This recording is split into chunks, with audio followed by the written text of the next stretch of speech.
Hey everybody, I'm the Drink Pro. Today we've got Old Granddad Bottled and Bond 60 years apart.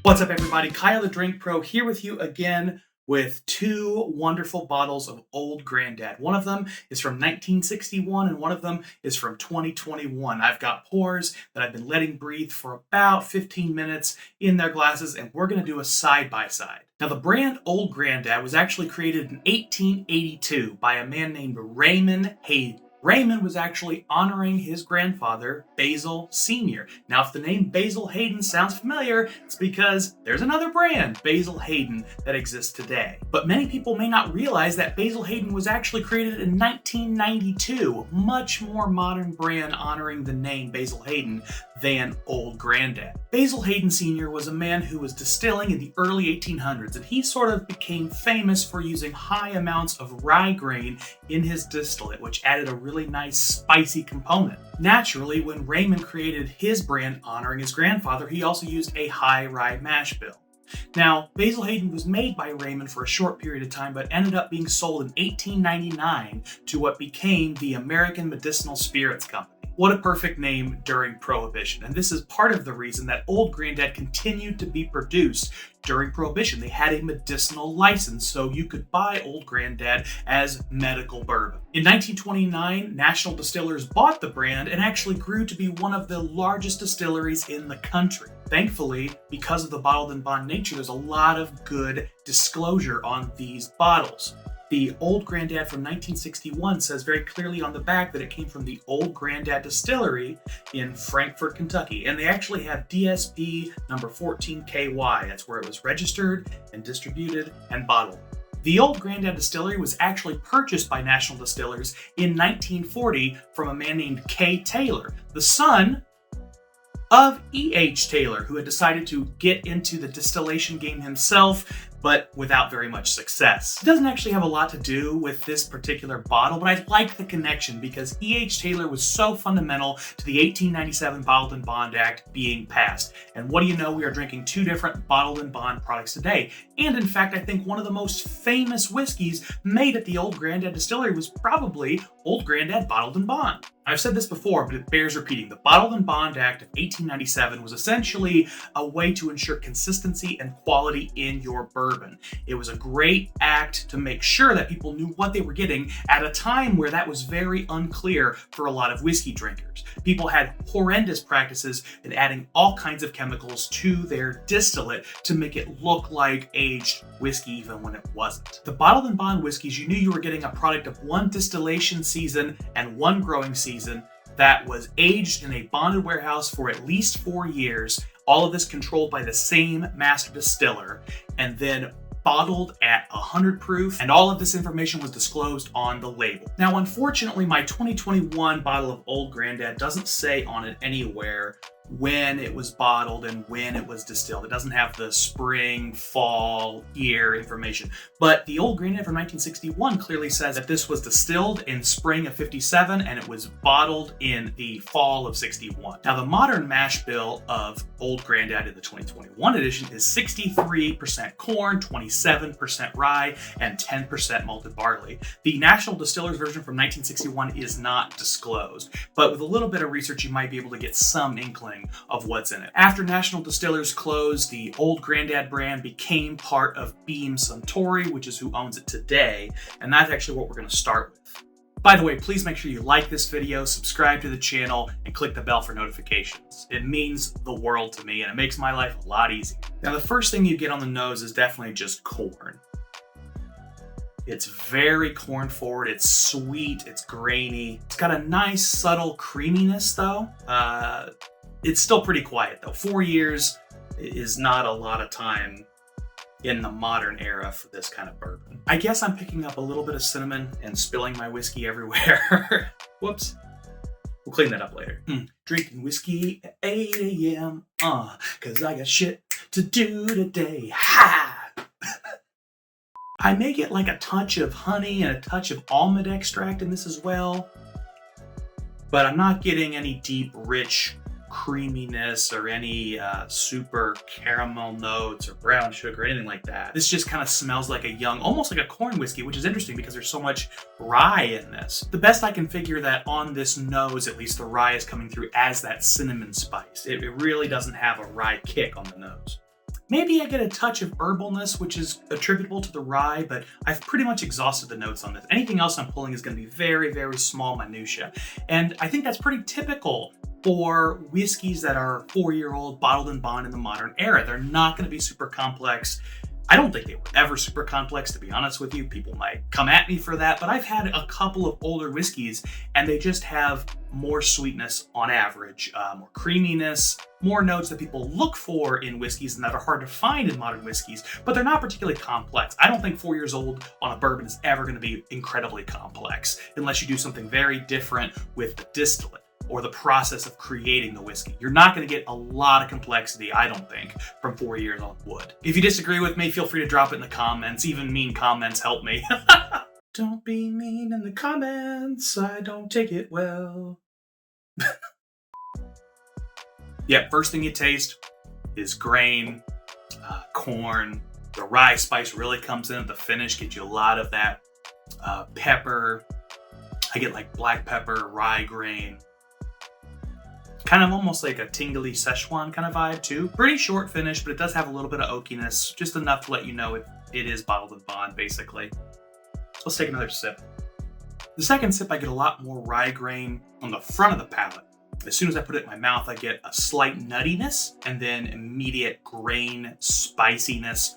The sweetness is definitely present, but it is taking a backseat to that high rye mash bill. So if you prefer a sweeter bourbon, this is probably not going to be your jam. This is somebody who likes a spicy herbal profile is going to probably lean towards an OGD. One of the coolest things for me about having the first pour of the day is there's such an evolution in your tasting experience. The first sip, you're just acclimating to any kind of a spirit. The second sip, you're acclimating to this particular spirit. And the third sip, you actually get to taste it and get the complexity, the sweetness, the nuance, the herbalness, all of those notes really start to bloom and blossom and become this beautiful bouquet.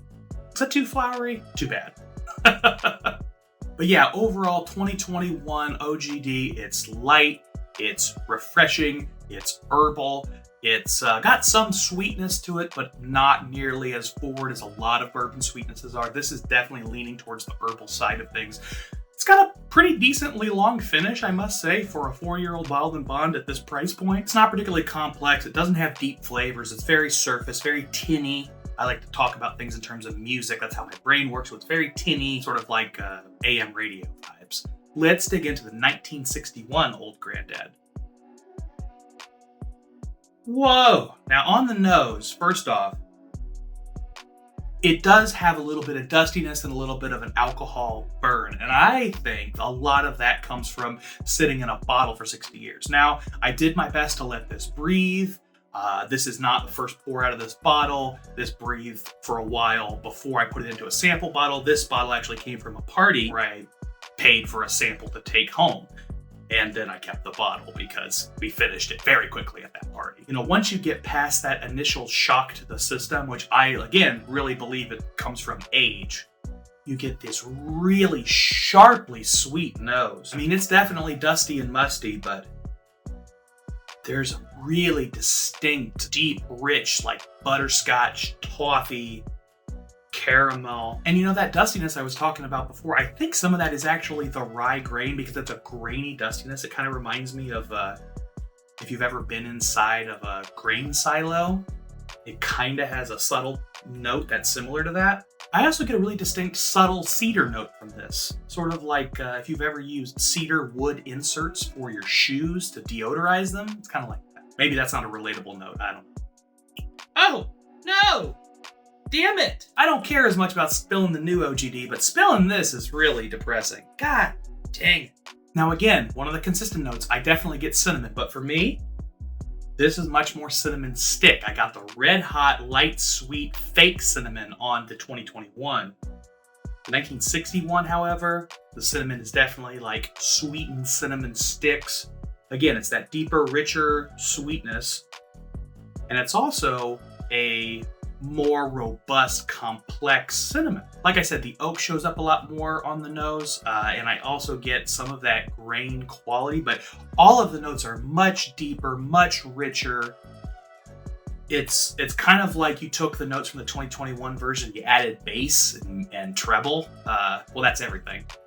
It's kind of like you took the 2021 version and you added like bass and your middle notes. It's not all tinny anymore. Now you have the full array of sounds.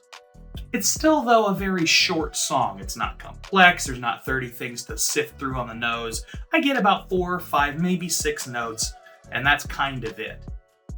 But that's, again, to be expected. This is 4 years old. This is not going to be super complex. I know it was distilled 50 years ago, but... So right off the bat, the mouthfeel on this is unbelievably different. You know, my first taste, honestly, the notes are harder to discern, but God, that mouthfeel this is oily. This is like an extra virgin olive oil in my mouth, literally. Whereas the 2021 OGD is almost like water. On the second sip, I definitely start to get the notes. It's very creamy. Again, though, it's not as sweet as it smells, not nearly as sweet as it smells. These are consistent in the sense that they are rye grain forward, they're herbal, they're not sugary sweet, but the creaminess on the older pour really stands out. It adds a nice subtlety to the whole experience. It doesn't feel sharp anymore. It doesn't feel extremely alcoholic anymore. All of the enjoyment is amplified because there's more nuance involved in the whole pour. I'm actually really enjoying this experience. Obviously, it's a good whiskey, but I'm really surprised how similar these are. There is a consistency in terms of the vanilla, in terms of the grain forwardness. There's definitely a rye spice, even if it's much more subtle. I'm getting the long finish with the pepperiness and the Szechuan again. I don't get as much oak, interestingly, on the palate, but I think part of that's because it's a dry, astringent oak. Even though it's quiet, it's dry and astringent on the 2021. And so, although there may be some oak, it's blending very closely with the cinnamon on the finish in the 1961 OGD. Vanilla, caramel, cinnamon, a little bit of maybe anise, a little bit of maybe mint, light mint, like a spearmint, but they're both very subtle. The anise and mint are very subtle. I'm starting to be able to pick apart. There's a lot more herbal notes that I can discern in the 1961. I think the 2021 tastes just kind of like bitter herb, bitter root. It's not as discernible and subtle and multifaceted. So there are definitely some differences. There's definitely some subtlety that I'm pulling from the 61 that is missing in the 2021, but they are incredibly similar in terms of the vibe. You know, they're trying to do very similar things. It's going to be herbal whiskey. It's going to have a little bit of oak. It's going to have a lot of cinnamon. And there is a sweetness throughout. I think the creaminess, the oiliness of the 1961 makes it a clear winner. But again, you got to think about the price point. I think I paid $1,800 for this bottle. Thankfully, like I said, it was part of an event, so I only paid for my ounce of it.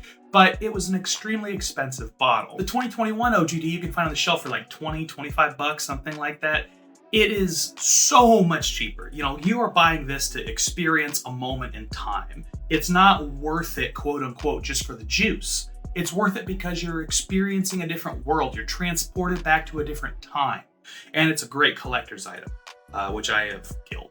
But it is something you got to think about when you're buying old whiskeys, when you're buying rare whiskeys.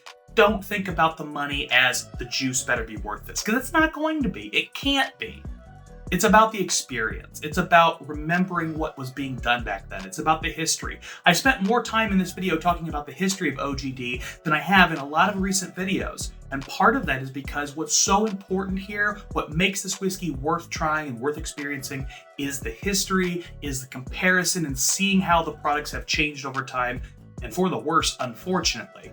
But it's a remembrance of an era that has passed. Cheers to Basil Hayden Sr., and cheers to you guys. Keep drinking like professionals. And if you want to see another review involving the OGD, check out my Patreon, patreon.com/thedrinkpro. I have enough left for one more video, and I'm going to do it for my patrons exclusively. The $3 a month level will get you access to that video, so please consider joining, and please check it out. Cheers.